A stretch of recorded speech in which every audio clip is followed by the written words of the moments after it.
Hey, tubies! It's Psychic Bob. It is so rocking to be back with you. Well, welcome to Saturday. Today is our day for our Spiritualist Class and Seance, and I'm so glad you guys are here. Before we get in, it's got a few quick announcements. First off is make sure if you have not done so yet, pop over to my website, PsychicBob.com. This is the last day that this painting will be available. This is my latest painting, which is called Solar Biomorph. And if you enjoy my modern art, you can get a copy of this at my website for free. You can download it, print it, put it up on your wall, frame it, give it to a gift as a gift to a friend. Anyways, this is my last day of this painting being available. You know, Psychic Bob says it, it's true. Every week I'm going to give you a new painting, but it's only up for a week. So if you don't get it, you miss out. It won't be back again, at least not for a long, long time. So there you go. Make sure to get that, okay? Thank you to all of you who've been sending me such nice letters saying how much you've enjoyed having that painting, and it's been a great addition to your collection of art. So thank you. I'm honored by that. Also, second, most important, tomorrow, make sure to be here because tomorrow night, 7 p.m. Eastern, that's 7 Eastern, 6 Central, 5 Mountain, 4 p.m. Pacific time, we will be doing a live broadcast. I'm going to be interviewing my Reiki teacher. That's right. My Reiki teacher, his name is Reiki Reverend. That's what he goes by, Reiki Reverend. And he's an amazing person. We're going to have him here talking about Reiki, what it is, how it affects our spiritual lives, you know, and he'll share some of his journey as well. So I invite you to be here tomorrow. We're going to have a live interview with Reiki Reverend, and I think it's going to be a lot of fun. So make sure to be here. Also, y'all always ask about my jewelry. Today, what I'm wearing is my Isis chakra pendant. This is my pendant. If you notice up at the top of it, it's hard to see here. It's got the horns of Isis with a little crystal inside. And down below are all the chakras below it. So this is my Isis chakra pendant in silver. I got it on a silver chain. And I love it. So anyways, we're going to talk more about the chakras in tomorrow's broadcast. So make sure to be back here, okay? Anyways, my hair is flying everywhere. I got to get it cut. It's driving me sick about crazy.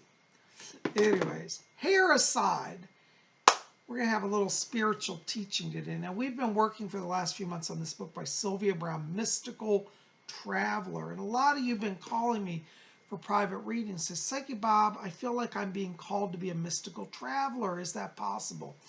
And you know, when we sit down and look at it, we discover, wow, a lot of you are being called to be a mystical traveler. A mystical traveler means that you're at a crossroads in your life where you're ready to give your entire self to the service of the Spirit, the service of God. It's a big commitment and not to be undertaken lightly, but this book is helping all of us understand how to be a mystical traveler. So right now we're in the chapter on the eight golden keys of knowledge. We're now up to number 4. We're on, if you have this, page 79 of this book. If you don't have this book, I recommend you get it. You can follow along each week. It's not expensive. Buy a copy at Amazon or eBay. You buy a used copy for like $2. And join us each week as we study this, okay? So, okay, now, we're going to start here, page 79, loyalty. Let's look at that.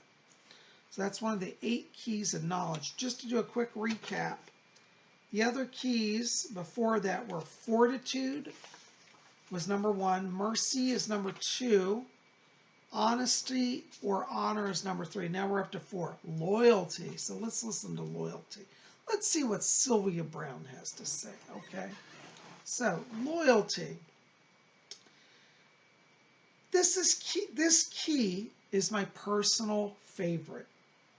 Loyalty by spiritual definition simply means that we stick to our country, family members, friends, and all we hold dear in this life.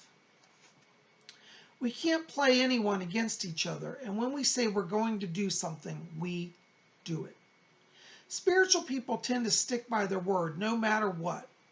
For example, Montel Williams and I have never had a contract in almost 17 years. just let's pause there. Montel Williams is a talk show host here in the United States. And for many years, Sylvia was on his show. And at the time of this writing, she'd been on almost 17 years. So this book came out in, when was it? I'm trying to find out. It's been a while. 2008. Gosh, I didn't know it's been that long since this book came out. Well, anyways, yeah, I guess it came out in 2008. So, yeah. So Sylvia had been on his show almost 17 years at the time of this writing. And she writes, "It was by word alone that I agreed to be on his show. It used to be that business arrangements were routinely made this way, with a commitment and a handshake, and that was that. It's a sad commentary on our very litigious society that things aren't done this way anymore." You know, I want to pause there because I gotta jump in on this. Sylvia is so right. You know, I remember, and I lived during this time, back in the like 1970s and 80s, you would do business with people and it literally was like an agreement. We never wrote up contracts and threatened each other. It was understood, you know, like if somebody says they're going to do that, they do that. And, you know, this is how I used to run my psychic business. I used to do readings and then let people pay afterwards. And I used to say, oh, I trust them, they'll pay. Well, you know, unfortunately, we're in a world now where a lot of people say, ha, Psychic Bob's a sucker. He let me pay. And then they get a free reading and run away and don't pay. You know, that only creates bad karma for them. But, you know, for myself, I learned that unfortunately we're living in a world where we have to, you know, hold people to business agreements. And that's sad. But that's how it is nowadays. I make people pay before the reading, which makes me sad, but that's how I have to be. So Sylvia's right. You know, the world has changed. Okay. So anyways, Sylvia writes, she goes on and says, if you encounter people who don't stick by their word, then you can't count on them. You must still go on, albeit reluctantly, even though your trust in those folks has gone out the window. Of course, disloyalty hurts, but it should never deter you from your own words and beliefs. Promises and oaths come from loyalty to other people as well as to causes, beliefs, and even your own soul's spirituality. Inner loyalty is extremely important, as you must be true to your personal views and principles and not just go along with what the popular mode is. As William Shakespeare wrote, to thine own self be true. Isn't that true, huh? This internal process first starts with the belief of loyalty within your soul. That is when you truly understand the complexity of who you are. You know you've determined to live up to the ability to be real and forthright in your beliefs, and nothing can deter you. So let's pause right there. See, I think Sylvia's really onto something. That loyalty has to start within. It starts with your own consciousness. If you honor yourself, then you can honor others. People say, well, what do you mean? How do you honor yourself? Well, for example, if you make a vow to yourself that you're going to, like, for example, give up eating cheesecake. Okay, let's use that. Okay, so you say, I've got high cholesterol. I'm not going to eat cheesecake. So if you say, I'm going to give up eating cheesecake, and you know that you should, and your doctor's telling you, and then you go ahead and you say, screw that, I'm going to eat all the cheesecake I want, you're not honoring what your true intent was. Your true intent really was to be healthier and to be better. So, see, honoring ourselves and sticking to our own promises to ourselves is where it starts. Once we master that, then we can make good faith with other people. That's what Sylvia's saying. Sylvia writes, the main thing to remember here is that when you're loyal to yourself, you won't create a warp. And she puts that in quotes, warp. A warp occurs when you become disloyal to yourself and go against the truth as you know it. For example, let's say that you become a member of a gang that does terrible things to others. Although you don't believe in hurting anyone, out of loyalty to your gang, you participate in their activities and end up killing another person. This is an aberration of your personal truth. For you're being disloyal to yourself. No one should tell you what to do, especially when it is wrong. You must adhere to your own spiritual principles, and when you can go out and support others with your solid, I'll reread this. You must adhere to your own spiritual principles, and then you can go out and support others with your solid beliefs. Cast away any and all individuals who would make you betray yourself and what you believe in. Now, I want to stop there because I think this is so true. This loyalty to your highest ideal is so important. You know, I get people come to me all the time and they say to me, Psychic Bob, I really admire your work. I admire your spirituality. I admire that you follow Wicca and that you do spiritualism. And they say, gee, I wish I could be like that. And I said, well, you can. They said, no, you know, my mom and dad said that I have to be, and I'm not picking on religion, but say this, and mom and dad said I have to be Catholic. And I say to them, do you believe in Catholicism? Does that resonate in your soul? They'll say no, but it's easier just to go along with everything. And I say, you'll never grow spiritually as long as you do it that way. Unless you're really embracing Catholicism because you love it, it's not going to work for you. And I always say to them, I said, what religion would you be if you could choose your religion? They'll say, well, I've read a few books on Wicca, and I really would love to be a Wiccan. And I said, well, why don't you just be a Wiccan? And again, they said, well, I don't know, I can't. I said, yes, you can. And really, not only can you, you should. If your heart is calling you to a path of service, follow it, and you'll be blessed. So I tell people, be true to yourself. Shakespeare is right too. Be to thine own self, be true, and you'll always be right, and you'll always be happy. Anyways, guys, we're going to talk more about this book next week. But again, this is from Sylvia Browne's book, Mystical Traveler. I recommend it. I'm not being endorsed by Sylvia Browne Corporation or Hay House, but I do love it. So, anyways, well, we're going to get ready and have our little seance now. And you know, seance is, I'm a channel. I'm a trance medium. Trance, as in the letter C, trance. And what that means is that, or is it that way? I don't know. C, I can't tell backwards. But anyway, C. Wait, that's backwards, that way. Anyways, trance with a C. And what that means is that I set aside my temporary consciousness. I set aside my consciousness temporarily, and spirit beings overshadow me. I let them come close and take temporary, with a capital T, this is important, there's a temporary control of my body. I am not being possessed. I am not in any danger. These are beings that are high-level guides that are friends of mine. So I trust them implicitly. And channeling is a beautiful experience for me. I don't find it scary or painful or draining. It actually invigorates me. So we're going to do a little channeling. I'm going to get set up here, and I'll be with you in just a moment, okay? So give me just a minute. Stay with us. All right, tubies, I brought the light down because I like a darker environment when I channel. That's just me. Every medium has their own way. But hopefully you can see a little bit of what's going on here. And I'm just glad you're here. So I'm going to settle down now and go into trance. And I'll see you when I get back.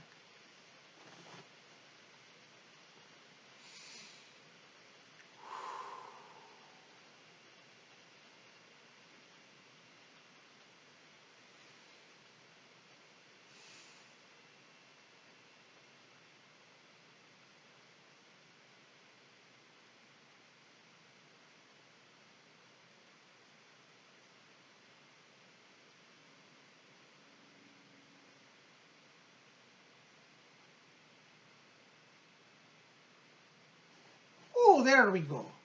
I think we've got control of the medium's body. Well, good afternoon to all of you. This is Fletcher. It's such a blessing to be here with all of you. So much soul glow out there. All of you are shining bright. I got to put on my sunglasses. Well, we got a few people be wanting to speak here. I'll be stepping from our medium's body, but this is Fletcher sending a Greeting to all of you. Blessed be.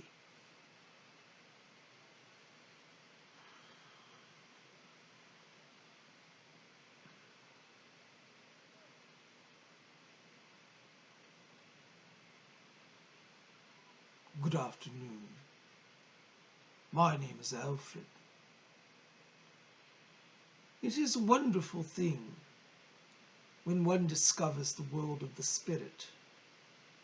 It brings to the soul and the mind new truths, new light, and new joy. Many people in the world today walk about in a state of depression, a state of anxiety. They feel overwhelmed by the mounting material concerns. Will I have a job next week? Will I be able to pay my bills? Will I die soon? What will happen after I die? Does my spouse love me? All of these questions are ones that trouble one on the earthly plane. This is why we of the spirit world come. We wish for each of you to understand that you do not have to be overwhelmed by life on this earthly plane. The earthly plane is a place of challenge. It is true that it has many difficulties and obstacles. But your soul has chosen to come to the earth for spiritual growth. And if you can transcend the momentary fear, you understand how all the pieces fit together like a perfect puzzle. Each human soul is endowed with consciousness on two levels. It is the material mind, which is the physical brain that processes and operates the body and thought upon the earth. There is also the spiritual self, the soul, the true self, the higher self. This also has a mind, but rather than a physical brain, it is an essence of consciousness. This consciousness of your spiritual self interfaces with your physical brain and brings forth your personality and your thoughts and mind. Understand that brain and mind are two different things. Brain is the mechanical process by which you are able to operate your body. It is the brain that makes you have feelings. It is the brain that makes your legs move and your eyes move, your mouth move. It is brain that helps you calculate numbers and understand sequences. This is somewhat different than mind. The mind is the true self that has knowledge beyond the physical. The mind is capable of knowing the past, the present, and the future. The mind is full of knowledge that transcends any earthly limitations. It is the mind that knows what the future holds. It is the mind that knows that there is life beyond the grave. It is the mind that knows that one has lived prior lives. Try to understand that mind transcends physical brain. Though in the earth realm both are necessary in order to make progress. If you will give rein to your mind on occasion, you should discover that you have a transcendence. A transcendent quality is within you that allows you to rise above the mundane world with all its pettiness and anxieties, and to see the bigger picture that you are part of the cosmic plan, that your journey, your soul, your life are part of a bigger reality. That bigger reality is the spirit world. The spirit world is not some far and distant place. It is right here amongst you. The difference is that you do not perceive it as it is at a higher frequency. Your earthly brain cannot comprehend the reality of the spirit world. And should your brain try to contemplate it, it will find itself going in circles and readily tired. However, your mind, which is not your brain, though interfaces with it, knows that there is a spirit world. It knows from whence you have come and to where you are going at the end. There is no fear of the higher self, for the higher self is in full control of all that happens materially as well as spiritually. When you find yourself overwhelmed by life upon earth and the conditions that you find yourself in, then you must learn to switch into the brain. Switch from the brain to the mind. You must switch to the mind. Correct me, let me stand corrected. You see, This is accomplished through deep meditation. If you will spend a few moments each day in meditation, you will learn to hear the mind, and the mind will show you all that there is to know. The mind will prove to you the reality of the spirit world, for spirit beings can operate in the world of mind and come through to speak to you. The world of mind will allow you to see above and beyond your current circumstances.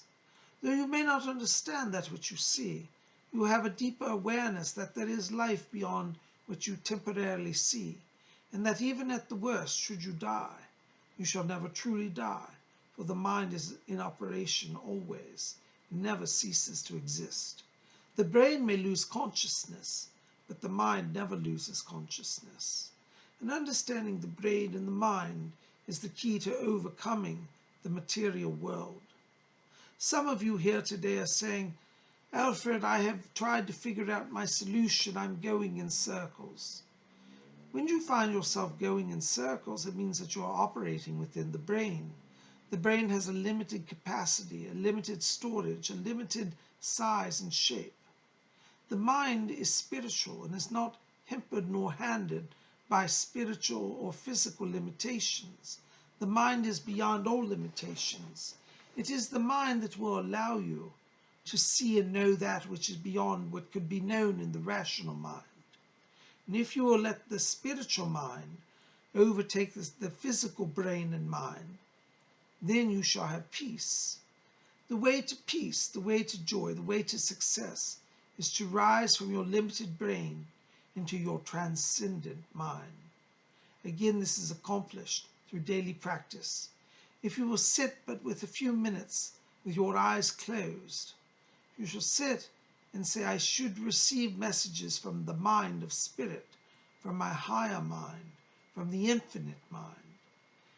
Then you will receive these messages, and your thoughts will become clear, and you will have peace descend upon your soul. So do not again become entangled in the brain, but when the brain is tired and entangled, transcend it through the mind of spirit. Fletcher has said that there are others who wish to speak, so I shall not stay much longer in the body. But I do thank you for receiving me, and I hope I have given you some ideas to meditate upon. Remember, it is the mind that allows you to hear the spirit world. The brain will allow you to do your math calculations, but the true mind is the mind of spirit. My name is Alfred.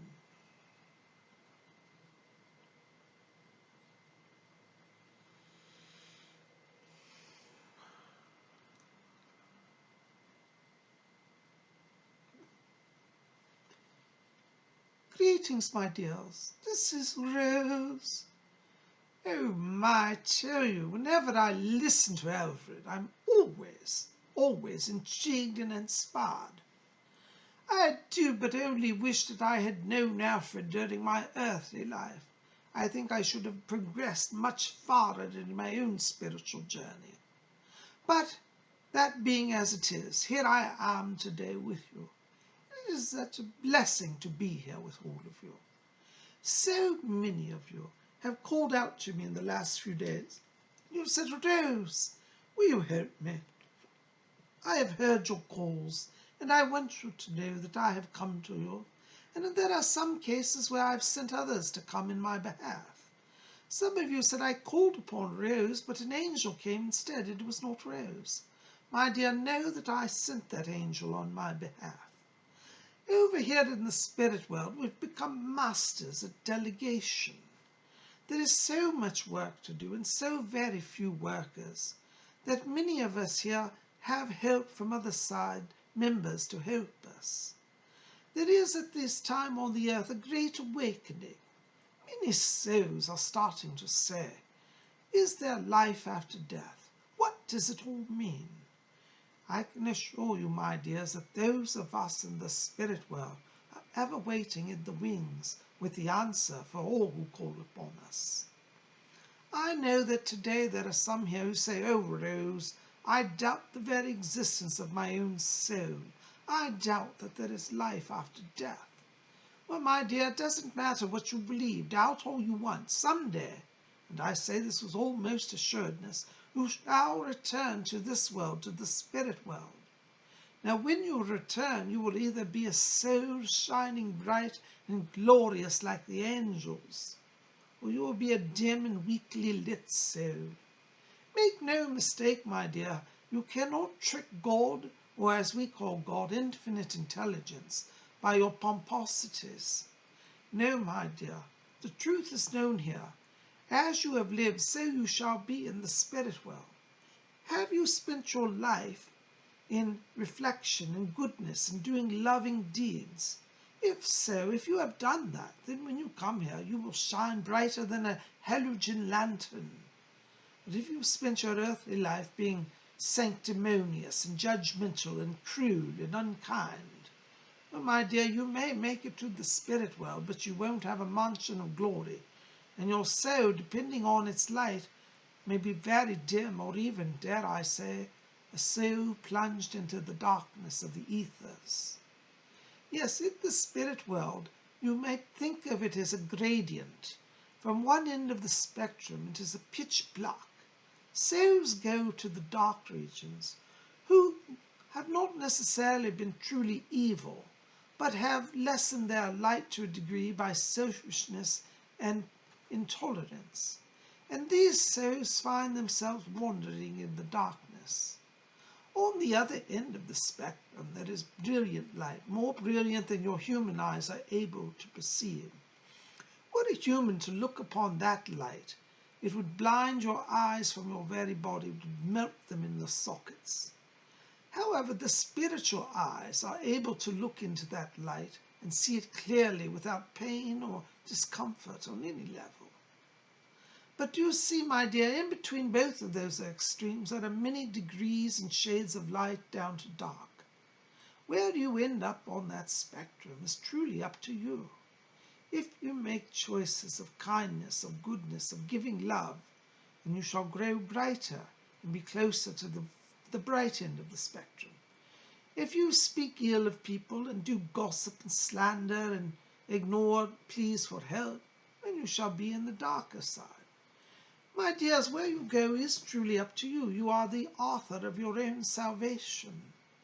Do not think that there is somebody over here who will suddenly make it all right for you. It does not work like that, my dear. But in time you shall ascend to the brighter levels of light as you are ready. In the spirit world, we always like to say it is your deeds, not your creeds, that bring your soul into alignment. People come here to the spirit world often dimly clothed in light, very faint glow, and say, but I was a great believer in my church.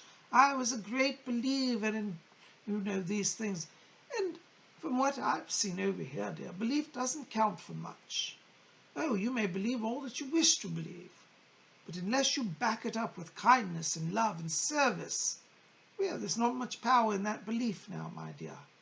So, yes, it's true that one should have faith, but it must be faith in the right way, my dear, faith that inspires one to do good upon the earth. Then that faith is counted as valuable over here. I was a great believer in the Church of England during my day, but all my faith did not get me into this light. No, it did not, dear. I was in the place of darkness, of expiation for a long time. It was only through this medium's work of channeling that I was able to come into the light. But you see, my dear, I chose a path of ignorance, of rejecting spiritual truth in life, and so I got what I deserved. Fortunately, in the spirit world, there is always the chance for reformation. But I must say, my dears, it's much harder to do the work once you get here. Much better that you do it on your side. Practice kindness now, practice generosity, practice the spiritual virtues of mercy and honesty and integrity. By doing so, you shall raise your light quotient, which is your true self, your vibration of your spirit. And when you die, you shall cross into realms of beauty untold of, that you could not imagine with your most exalted thoughts on the earth. My dears, all of us here in the spirit world are daily challenged to grow. So do not think that though I am a guide, I have all the answers and that I have attained perfection. No, my dears, even we guides, we spirit guides, are doing daily work on our soul, daily work on our journey. But we invite all of you to join in us with the journey, and together we shall grow in the light. Let us help you, my dears. Call upon the spirit world. Do not give in to despair. If you're saying, Rose, I've been so evil in my life, there's no hope. The minister said that I was damned to hell. My dear, do not believe that. Remember that here you create your own sorrow or your own happiness by how you choose to live. If you've had a less than, shall we say, virtuous life, begin the healing process now. Know that not only will you heal others in your lifetime by being kind, you shall heal yourself. And if you heal yourself and honor yourself, then you shall be like the light here, and you will grow closer every day. My dears, do not give up on hope. Keep faith, hope, and love in your hearts, and you are certainly and surely to grow closer to our world, to the spirit world, the realm of light. My dears, Fletcher says that the medium's power is starting to wane, so I shall not tax him any longer. But we do, my dears, thank you for being here, and I hope that you will call upon me. I do feel the power starting to fade now, and I'm starting to go with it. But do know that you can call upon me, and I hope that you will come. My name is Rose.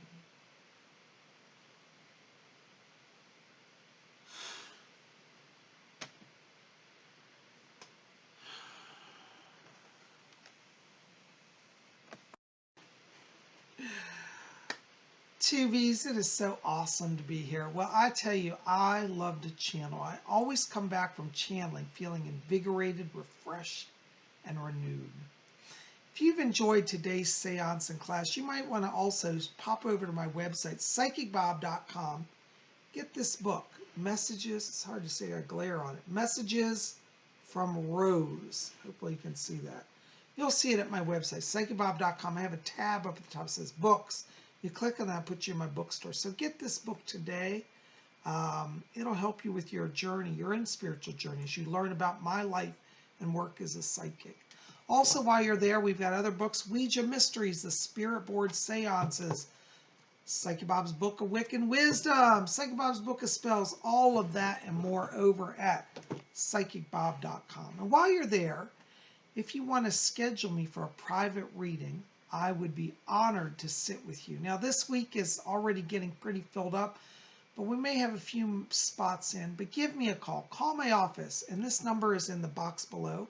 And put this in your cell phones. Here's my phone number, 703-825-3929. Give Bob Hickman 703-825-3929. And get on my schedule. You know, a private reading, it's an investment in yourself. It's a full hour, you and me, one-on-one. And if you've ever said, gee, I would just love to sit down with Psychic Bob for a full hour, have his undivided attention, and learn about my soul and my journey and my problems, that's what you can do in a private reading. So we're going to cover everything: past, present, future, spirit guides, messages from deceased loved ones, all of that and more. But you know, unless you take the time to do it, you won't know. So give me a call, 703-825-3929. Give me a call today. We'll get you on somewhere. As you know, this next 2 months, we're actually all the way to the end of the year, gets pretty busy between Halloween, Thanksgiving, and Christmas. Psychic Bob gets busy. But I hope that you'll come out. And while you're there at my website, make sure to pick up your free copy of my latest painting, which is Solar Biomorph. I got a lot of glare. This light's not so good, but you can see it. Solar Biomorph. Be back here tomorrow because we're going to have a new artwork to show you guys. I'll have that ready for you then, and you'll be able to get that. So get this today. It's the last day. It's going to be up at my website. Be back here tomorrow again, 7 p.m. Eastern U.S. time. That's 7 Eastern, 6 Central, 5 Mountain, 4 p.m. Pacific for a live broadcast. I'm interviewing my Reiki teacher, Reiki Reverend. You won't want to miss it. Make sure to be here. Anyways, also, if you didn't see yesterday's video, we had a really cool vlog. It's called Laundry, Lunch, and UFOs with Psychic Bob. If you didn't see that, check it out. I've been getting a lot of great comments on that. Thank you for that. Well, guys, listen, I'm going to go. I love you. We'll see you back here tomorrow. And until then, may all of you always blessed be.